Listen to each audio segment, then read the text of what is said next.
Welcome, Iffat, Fatima. Thank Welcome, you. all of you. It's a great honor to be here today, to be with Fatima, because the work that she's doing in contemporary India seems to have a very, very deeply, political kind of relevance. So that's the reason why I too feel honored to be here.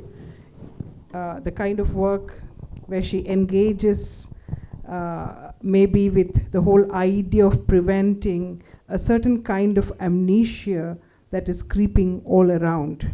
So welcome on that note. Thank you. It was really nice to watch your films. It was deeply political, of course, but it was a great honor for me to be watching them. The question that I want to begin with is, you say you have borne witness, right? In a sense, you have borne witness to a certain kind of a history that's unfolding. Could you tell us something about the journey of bearing witness? Well, I want to answer your question by sort of going back in a way. I have screened the particular film. This is a film called Blood Leaves Its Trail, which was completed in 2010. And the film took about 8 to 9 years to make. So the film is on the issue of enforced disappearances, where people are just picked up and then and disappeared. And largely it is by the state forces. And people have, the families, it's an extremely traumatic experience for the families who have no idea about what has happened to their loved one. So this is a large number of people in Kashmir. It was very, very prevalent in the 90s and the early 2000s. And so the families in some ways, have managed to get together and organize themselves in some sort of a form to resist and to, demand justice. And it's largely due to the efforts of one single woman whose name is Meena, and she sort of leads this movement in a way. So after I completed the film, I went around screening it extensively, and she would accompany to many of the screenings. She accompanied me. And this used to be a general question after the film from the audience, that what can we do,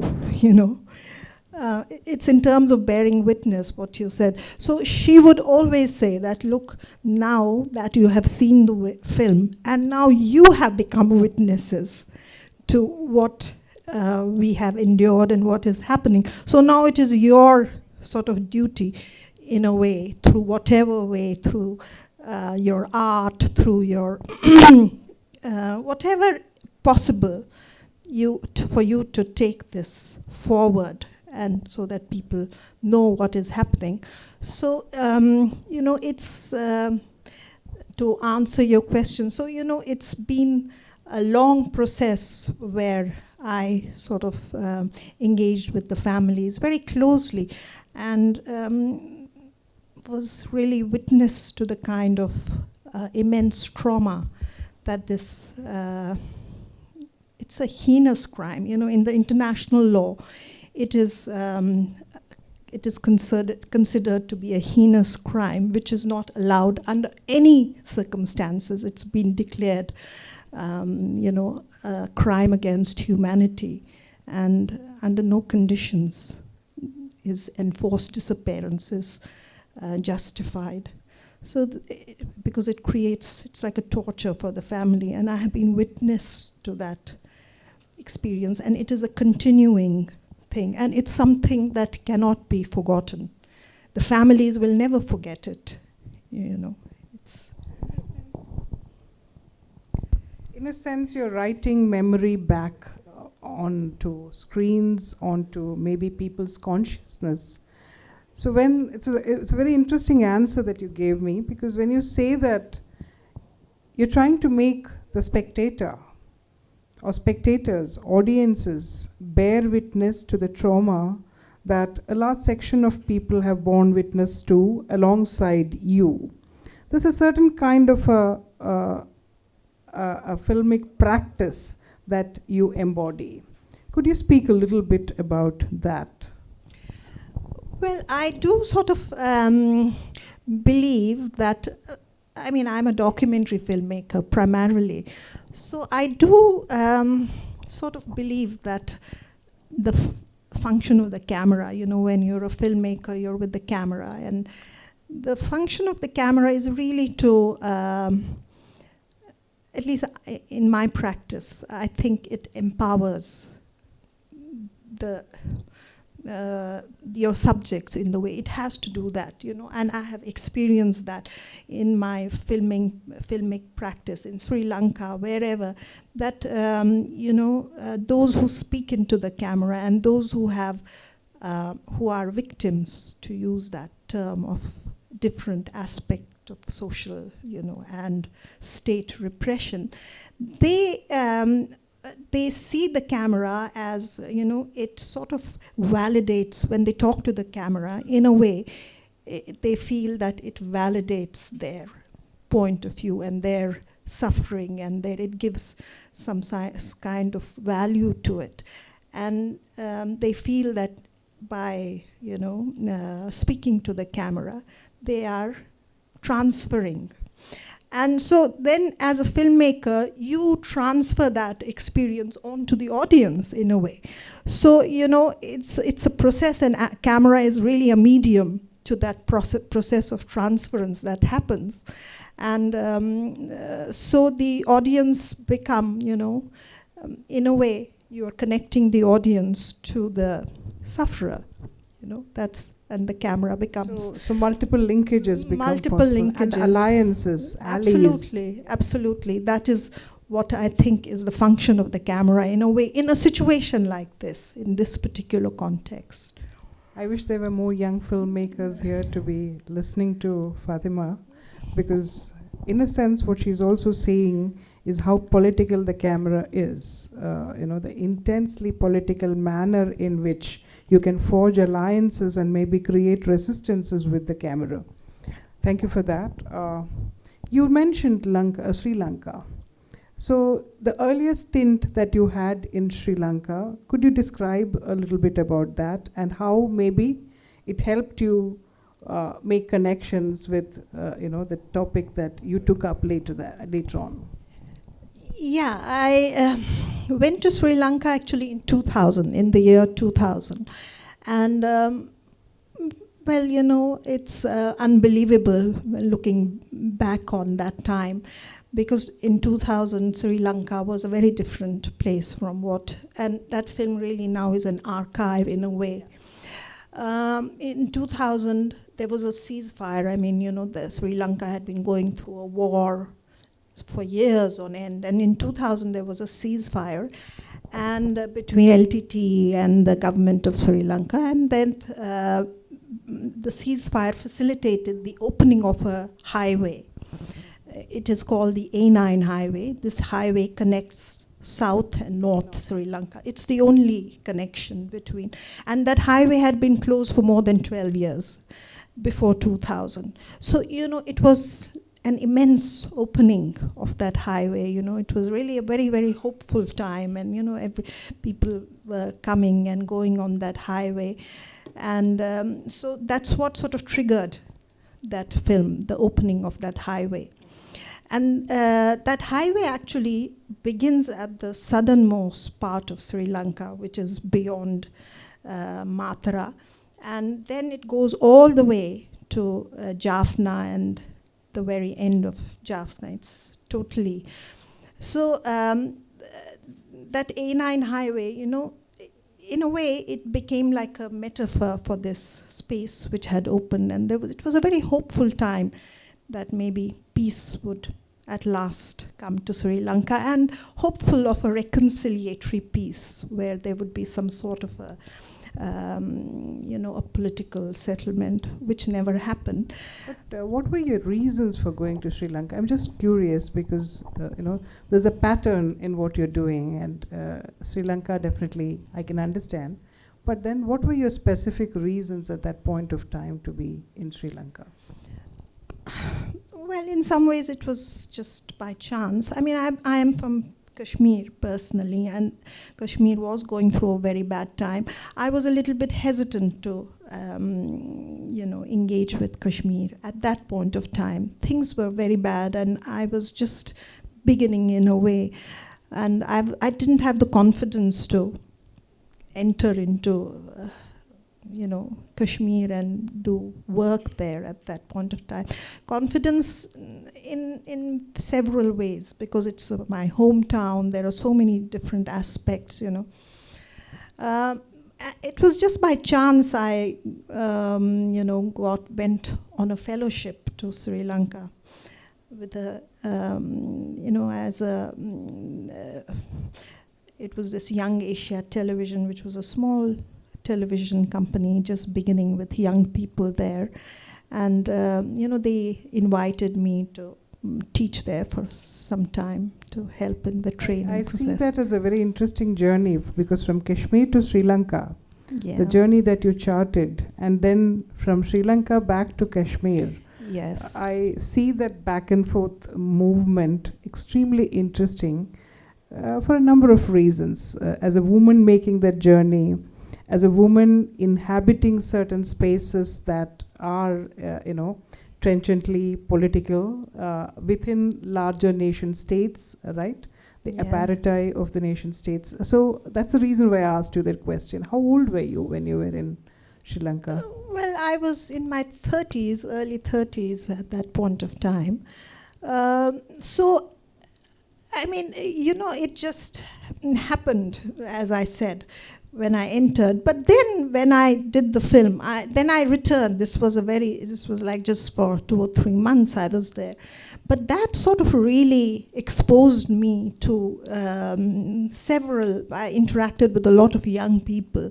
And that is what opened out the aspect of, as I said, the violence being inherent in the very formation of the state. It's a state practice.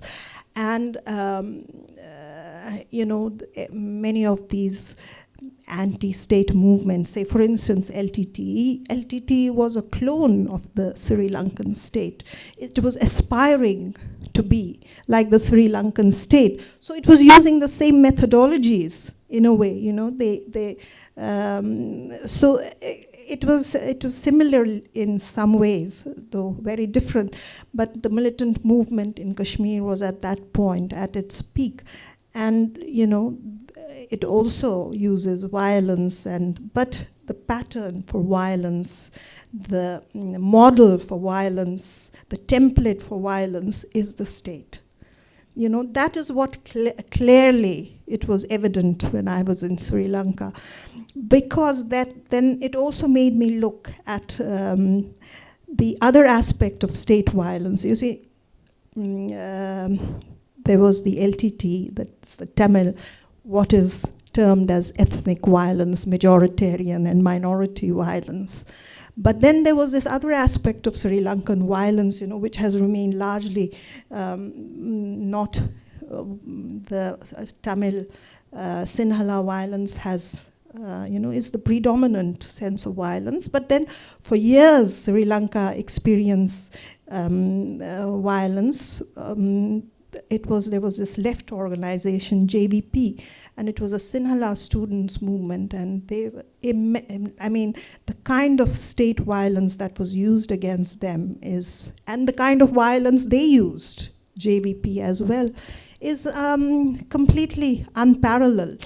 I mean, Sri Lanka has the highest number of disappearances, and it is not the LTTE, but it's the JVP disappearances, which goes into there are reams and reams of commissions later which were set up, and they have recorded these, they're in maybe 20,000, 25,000 disappearances in a matter of few years, and really sordid violence, the use of violence. So much of violence committed upon human bodies, I don't know. Yeah. You're talking about two maps of violence unfurling, right? One in Sri Lanka, one in Kashmir that you yourself are familiar with. But when violence of that magnitude unfolds, most often the gendered body is implicated. Most often much of this violence gets written, say for example, on women's bodies, the atrocities committed, upon marginalized sections, especially women. So, could you speak a little bit about the processes of gendering?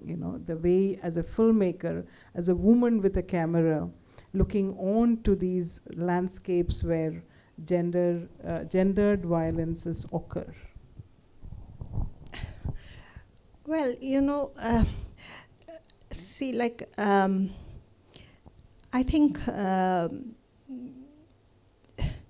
when violence at this scale happens, that violence is, this I have experienced both in Sri Lanka and in Kashmir and anywhere where there is violence, like the disappearances, for instance, it's largely the men who are disappeared. But then who is left behind? It is the women. The experience of having to deal with this violence, the experience of having to demand justice from completely patriarchal institutions which have no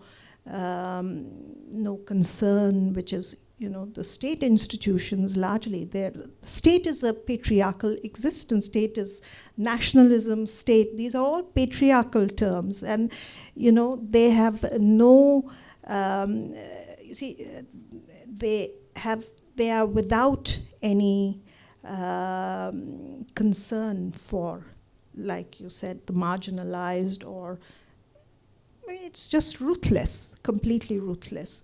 So it is the women who experience that. They have to live on a day-to-day basis, and I think that impacts them in some ways. It brutalizes them. In some ways, that resistance gets,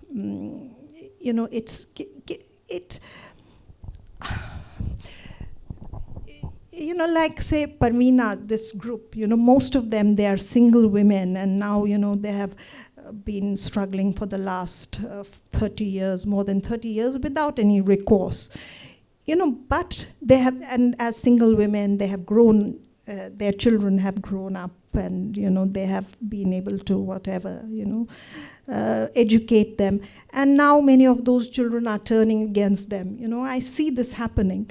Now, because turning against them in what sense? In the sense that not turning against them, but they have their lives have been very deeply affected. So the mother who has been looking after them has also, like, personally, there is a strained relationship that happens, because it's extremely complex. Human beings are very complex. These don't happen in a very simple manner, relationships. So many of the children, because they don't have a father, because they haven't had a normal so-called family life or a grown-up life, then as children, you will see that children always blame their parents for whatever, there is a thing. So for their lives issues or whatever, the deficiencies of their life, the brunt of it is borne by this mother who has, so it's these little things, through these things that, gendered violence gets expressed or gets internalized into women's bodies. And then you find the women, with a certain kind of bitterness, a certain kind of anger, and yet, resilient at the same time, where their gender is, I think, like men wouldn't be able to do that, bring up their children, and then, it's just not in their genetic makeup. I was reminded of the Kurukshetra war, Yeah. And the Gandhari Vilapam at the end, Gandhari lamenting the loss of all her sons. So I saw a similar kind of a lament, in many of the sequences that you had shot. There was a very muted kind of a lament all along, even when women were not speaking it. There was a lament that was written on their faces, lament that was part of the silences, lament that was there between shots. So this lament, to translate that into a film is not easy. Could you share a little bit of that journey as a filmmaker within Kashmir? Yeah, like you said, the lament is there, It is what struck me, again, coming to the question of gender.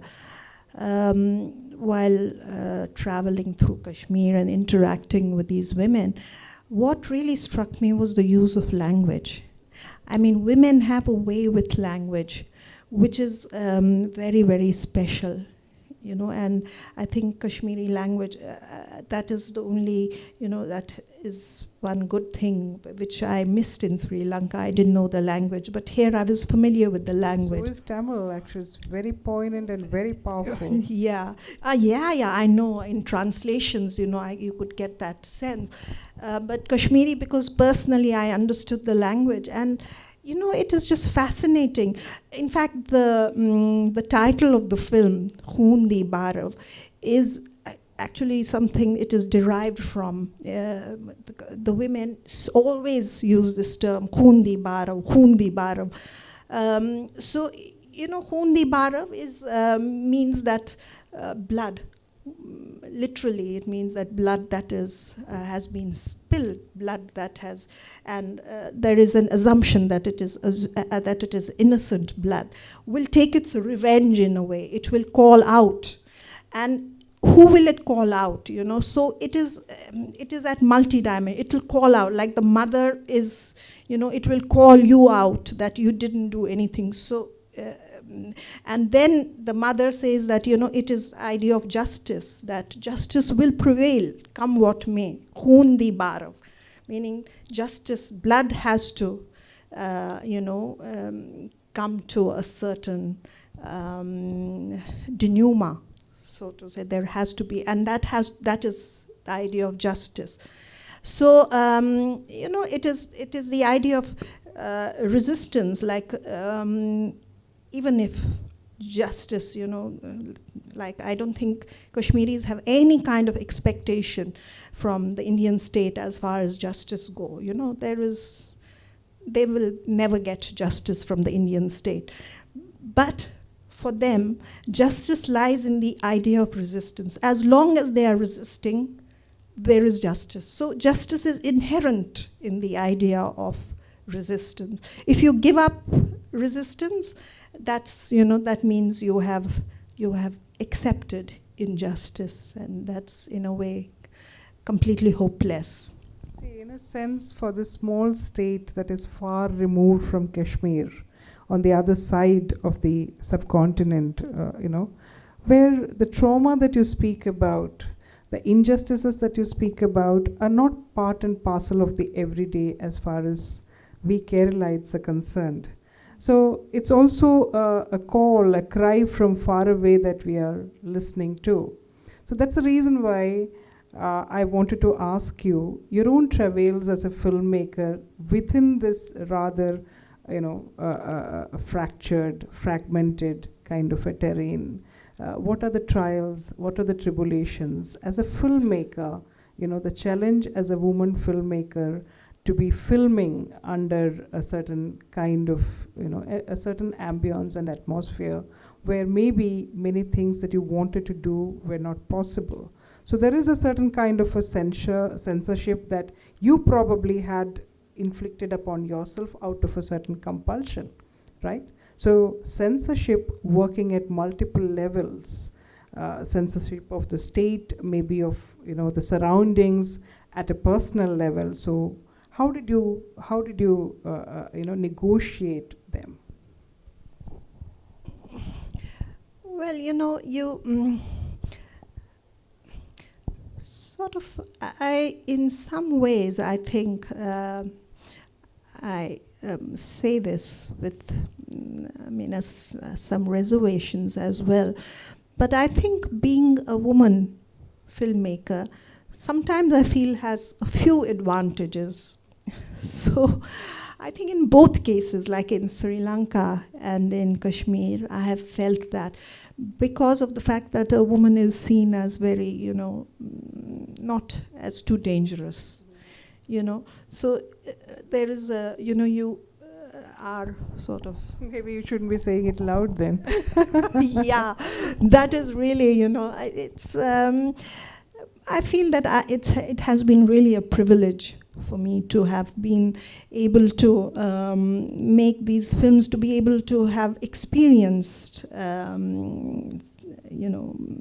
interacted with these people and had very intimate conversations where people have expressed their deep trauma, and it's been, and they have always.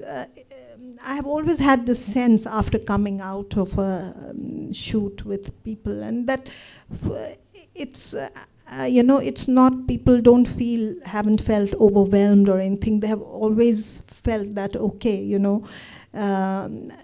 hoping that this will carry their voice forward. It's been a sense of relief that they have experience. That has been largely my experience. But how do you work under surveillance? Of course, all of us is under surveillance today. It's a surveillance economy. But there's a larger surveillance that you're speaking about when it comes to certain states and certain conditions of life. So how did you negotiate those kinds of everyday surveillances, massification of surveillances, etc.? Yeah, as I was telling you, if I were in Kashmir at the moment, I don't think I would have been able to do this film. In fact, I would not have been able to do a film under the current situation, because the surveillance mechanisms have become all pervasive. There is just no space. This has happened during the last 3 or 4 years, that every space, whether it is is under surveillance and under control, it's all pervasive. So there is absolutely no way I would have been able to do a film like this under the current conditions in Kashmir. So I think the time period when I made this film, one of the ways, was that I also it became like a personal, it took a lot of time, and I was not, even in Sri Lanka, very rarely I would go with a big crew and, maintaining a low profile. These are little secrets, I think, is one of the ways to deflect or to subvert surveillance. You just have to make yourself as invisible as possible in situations. These are, and somehow you learn to negotiate through that. Time is crucial, you can't just think of doing a film in 2 days and just come back. You have to extend it and wait for the right times. And this particular film that we're talking about today, Khondi Barf, blood leaves its trail. Yeah. It's again a fascinating film. I particularly liked your technique, the finesse with which you were able to maybe put in different kinds of techniques. Say there are newspaper footages, there are voiceovers, there are photographs, there are all kinds of official histories being narrated in a very nonchalant kind of way. So it's a very interesting ensemble of techniques of filmmaking. Was that also a kind of resistance? Because I see a certain kind of a resilience in your technique of filmmaking. Yeah, you see, the form is a very important aspect of filmmaking, and I think the form, your politics get expressed to a large extent through the form, you know. I mean, I can give you this example for this film. You know, like there is, you know, I never at any point felt the compulsion to push the idea of, say, well, there has been a resistance in Kashmir. There has been a movement for self-determination. You know, there is this Azadi movement which has been ongoing there, and you know, it is very much a part of the Kashmiri social fabric, and it continues to be there. You know, but I never felt you know, it is inherent in the form of the film, the way the film is made, that this underlying aspect of people's aspiration, it is there in the very form, it's there in the very nature of the way the film is made. So, you know, this is as a you little cannot separate the form from the content. you just cannot do that. It is very much, and you struggle with it. I really sort of struggled with the form for quite some time. It took a long time to put the film together, and I made several cuts. I tested them out, and I would gauge the audience response, because I didn't want to close the audience, you know. It's very interesting by changing the structure, like if you just shift a sequence back and forth, that makes so much of a difference in how the audience views the film, you know. Because even within the frames themselves, I could see audience gaze, you know, if a spectatorial gaze being written into the frame itself, which I thought was very interesting, because you're also weaving in their responses into what you were saying, or what you were trying to say, right? Absolutely. I really tested the film before this final form emerged. I love that film, but there are also a couple of your other films that I sat down and watched, you know, last few nights actually. And one particularly poignant film was the Kesar Sagas, which is on the other side of the spectrum, where you are narrating a land, you're celebrating a land's mythologies, its epics. But even within that, there are strains of resistances that are written. It's written over with that. So did you see the connection, or, you know, was that intentional? Because I think, you know, as a spectator, I caught the connections. I could see the Kesar Sagas resurface in Khundi Barf. Yeah, I did Kesar Saga about 10 years before I did the Khundi Bar. You see, I'm also interested in looking at issues of continuity and cultural overlaps, you know, which is part of memory in a way. So in a place like Ladakh, which is a small place, you know, it's in a way remote and cut off from, at least then it was, not maybe now so much. It's really amazing, because it's very stark that this aspect of cultural overlaps, you know, comes, that continuity, which is like currently in the Indian context, you see that how, you know, that culture is seen as such an insular thing, which is one pure aspect which emanated from somewhere. But it's not, you know, you see it in a place like Ladakh, where you see how it is an amalgam of so many, and that's what I was trying to look at. There's in the film. So much of hope in that film, you know. It really filled me with hope. There was sunshine, and there were myths, and there were songs, and, you know, there was a very interesting landscape unfolding right in front of your eyes with variant hues. So there's that, and on the other side you have Khundi Barf. So yeah, these overlaps and this continuity of memory is what really, you know, interests me immensely.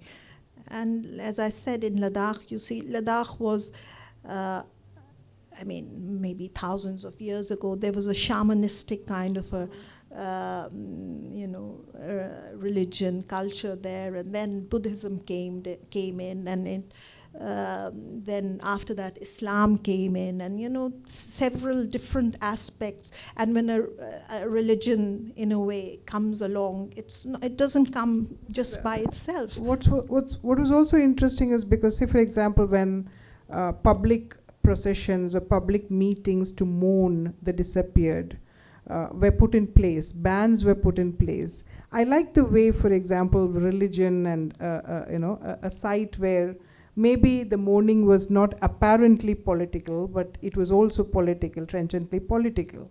So I like the way in which you connect those narratives. Yeah, I mean, because they have traditionally, and the religious spaces have been places of refuge, places of resistance, and to marginalized groups in a way. Hence the power of religion, So we cannot, it's very much there, those spaces. The disappeared people in Kashmir actually began the movement, as you said. They were not allowed to meet in public places, so they would go to some of these shrines where they would just mourn. So mourning again is political mourning. Yeah, completely. Yeah. I think the audience, I really feel sad as a film studies scholar to see that the audience is so few, because I think here is a filmmaker that you really need to listen to. These are techniques, these are narrative styles, these are political content that the youngsters should be really, really watching and learning from. Any questions from the audience? I'm sure Fatima would love to take it up.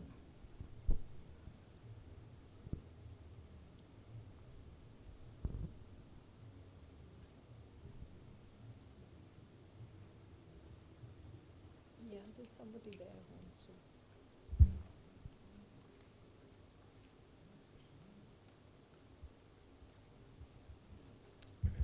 Hello, ma'am. My question is, as you talked about in relation to Kashmir, that people have no hope left from the state that they will deliver any justice, and then you also talk about that there is some kind of justice when people see the camera. They hope that their stories will be told. So, as a young filmmaker, I want to ask you, how is it that we see ourselves doing when we see that we go in this kind of conflict situation, and then we feel, what will we be able to do at the end of the day? Will it be able to make any change any further? And how do we give ourselves hope in the longer run that what the work we are doing will have any impact in that kind of situation when the situation is not good at all? Well, what can I say to that? You see, you have to see yourself as part of a larger process. Like as filmmakers, as individuals, you are part of a certain process that is ongoing, and we may not have control over it directly, but I do believe that we do have sort of a certain personal agency through which we hope that the long-term processes get affected. Resistance does not maybe immediately bear fruit, but it's a long-term process. What is current is not permanent. Nothing is permanent, So you hope that this mobile situation, which is constantly changing, will change towards the better. I mean, at least the way you would like to see it in some ways. So for that, there has to be constant inputs towards a future which we aspire towards. The inputs, and those are the inputs that have to happen now, So I think as filmmakers, you're a young filmmaker, so you have that responsibility to see that, say 10 years from now, what will happen, and how you can contribute towards something that you imagine will be a better situation. I don't know, maybe as a teacher, if I answer that question, I would say you need to have hope in yourself as also hope in your art. the art that you practice, I think you need to invest a certain kind of hope in that, and I think the rest will be taken care of. That's the only way we can move forward. Yeah.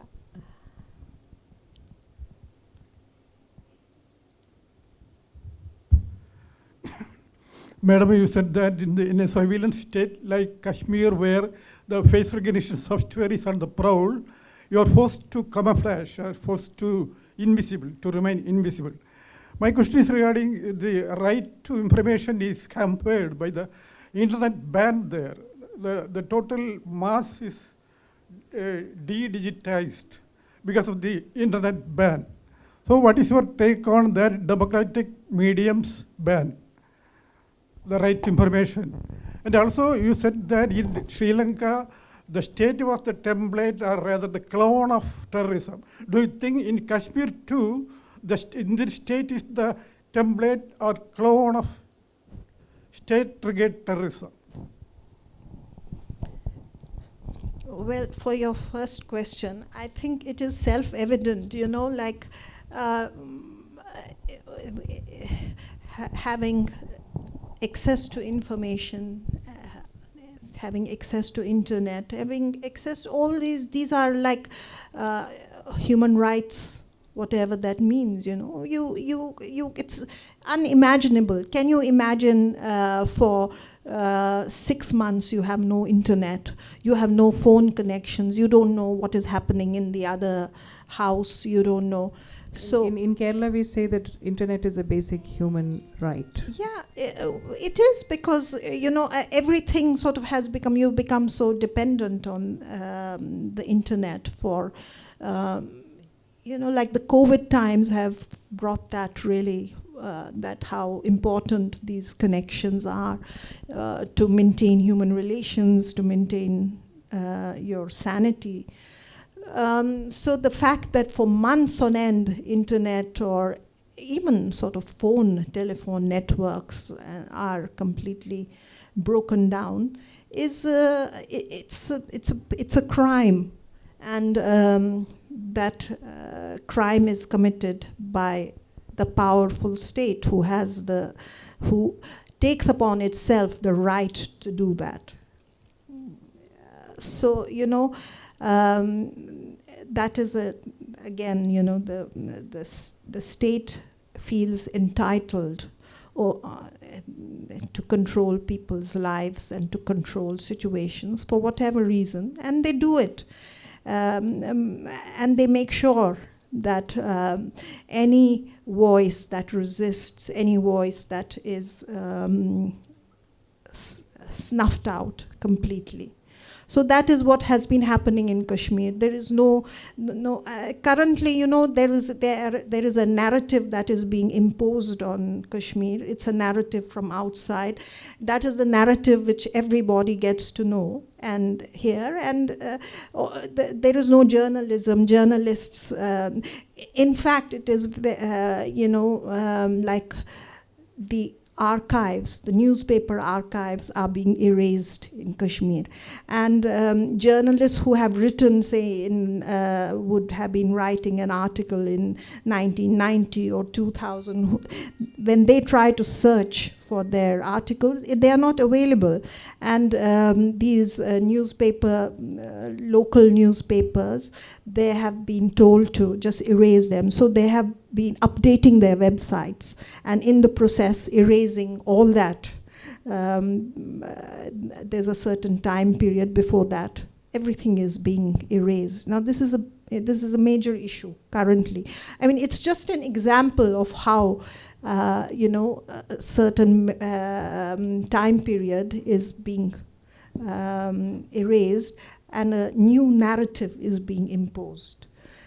And so that's the reality of Kashmir. And as far as the state goes, like as I said, Sri Lankan state, for instance, LTTE, the state is because the state is so, has such immense control and power,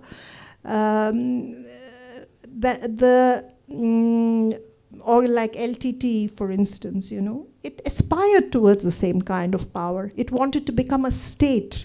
like a Sri Lankan state, and they succeeded considerably. For when I was in Sri Lanka in 2000, LTT was running a state in Jaffna, in north of, after a certain point on the A9 highway. It was entirely controlled by the LTT, and they were, in total, they were running banks, they were running everything, and they were surveilling and controlling the same way as a Sri Lankan state. So, that is the, it's the nature of, it's the nature of how states have been created in this, I'm talking about this part of the world. Say, I mean, if you just take up South Asia and you see the states, the South Asian states, they are so repressive. They're artificial states. They have been created in an artificial way, and they have, they are sustaining through tremendous amounts of violence, I must say. I think all states, all over the world, there is, think of Nazi Germany, for example, the template of violence was right there. Absolutely. But you see, the thing is that in many of the Western states, the states have in a way grown organically. There have been violent histories. I doubt that, There have been violent histories, like the democratic mechanisms are constantly under pressure. They are trying to work towards, and over the years, because they have sort of been through a certain churning. Like, say, the German, if you take the example of Germany, like post-war, there is an attempt. I was also thinking of the banality of evil, along with this, on the other side, there is also the banality of evil. But since you spoke about, a constant erasure of archives and memories, maybe in a sense it goes back to the question that the young filmmaker asked earlier. Maybe that is also something that brings hope, that you can nevertheless, in spite of everything that's happening, your camera can still fight against the amnesia, the kind of inflicted amnesia that is, part of a political project. So, yeah, I mean, it is, but it's really almost a hopeless situation in Kashmir at the current moment, and I mean, it's extremely hopeless. It's really bad. Any other questions? Yeah. Ma'am, regarding Kashmir, do you sense a sense of fatigue in the people in terms of resistance which you're talking about? And it has been such a long time since they have been resisting. But is there a sense of fatigue in them in general with regard to this resistance? I don't know if it is fatigue. There is it is at the currently, there is a sense of, the Kashmir movement has gone through several phases.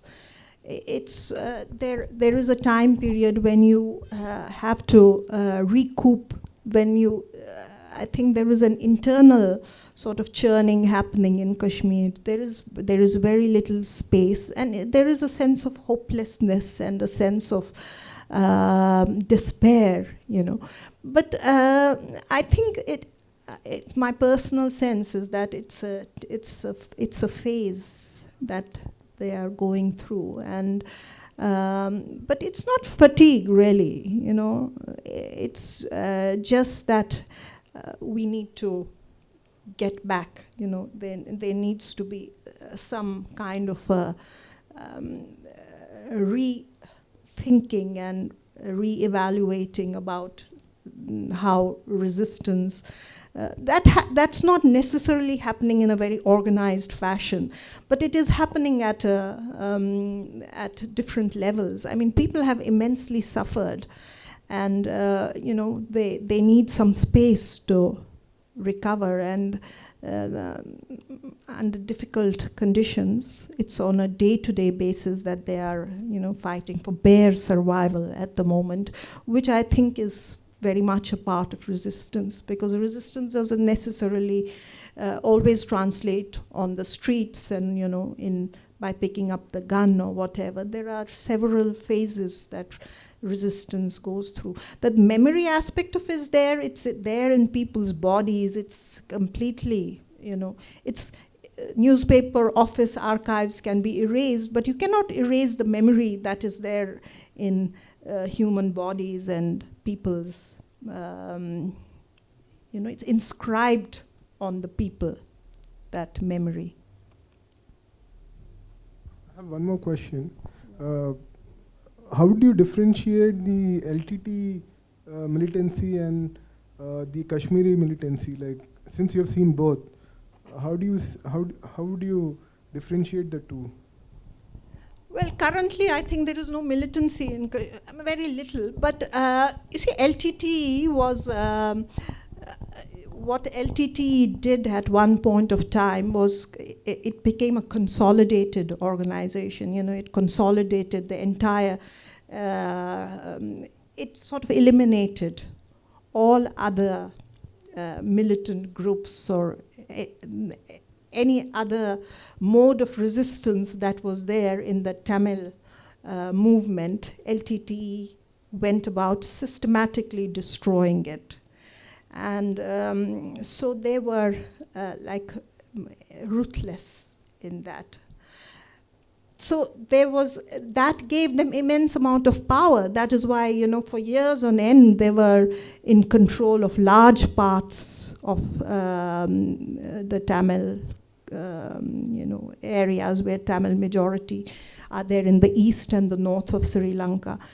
But then what also happened was that it became, when the Sri Lankan state sort of at some point decided that, okay, we have to put an end to this, and they were supported by the international community. And when that war happened, at that time, then it became easy for them to, because there was this one single entity, and it was easier to target it and to destroy it. They completely destroyed it. But in Kashmir, there is no such thing. It has never been like that. The militant movement has been extremely amorphous and very, it's not like control, it's not something that is, you can say that, okay, this particular organization or this particular group which is in total control. It's never been like that.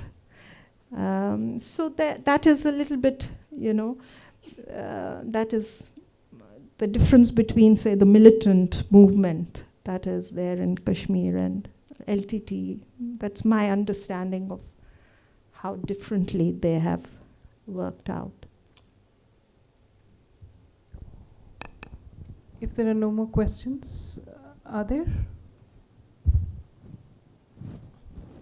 I think if there are no more questions, can we Sure. end? So As long as there are filmmakers like Fatima and audiences like you, I think stories will be kept alive, memories will be kept alive, resistances will be kept alive, and the hope at the end of the day is that there are still people like Fatima. So thank you so much. Thank you very much. That's very nice of you. Thank you. I need to shake your hands. Thanks so much. Thank you.